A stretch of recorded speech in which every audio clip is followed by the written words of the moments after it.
ខែហើយណាទៅស្ដាចាន់ទៅស្ដាចាន់អូនបងខំទៅរកបេះផ្លែឈើ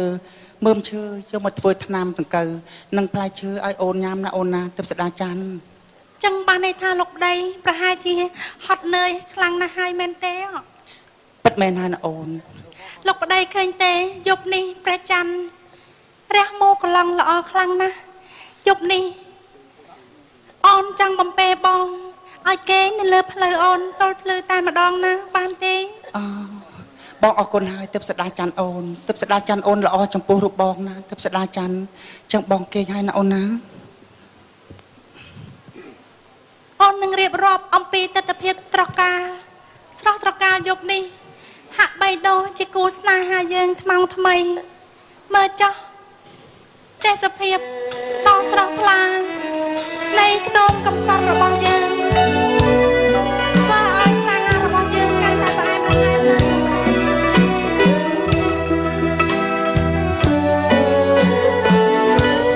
សែនសប្បា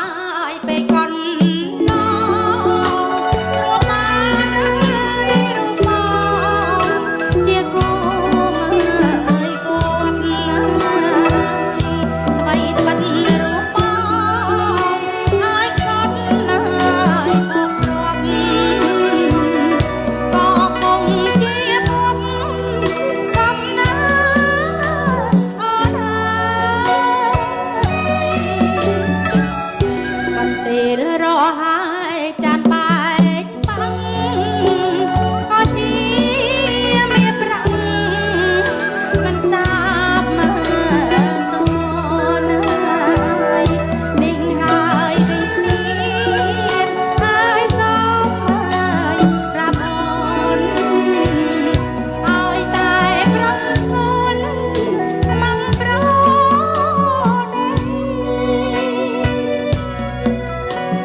បងក្រ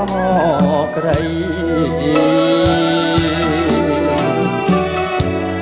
រូបបងចង់បានគ្រប់អ្វីអ្វីបំពេញចិត្តស្រីឲ្យសំឡើយស្នា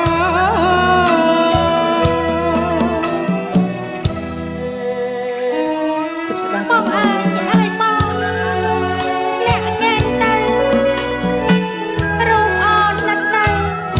បាយនេះទេ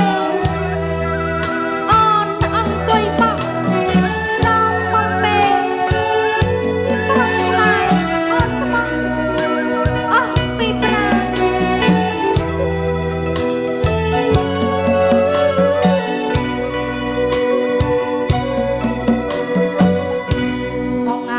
កេងទៅឲ្យបានស្ងប់អត់ក្រកាន់ដាប់ត្រង់ហើយកំណាន់ណាយទាំងយើងនឹងផ្អឲ្យដោយព្រះច័ន្ទប្រកេងឲ្យបានសង្សារ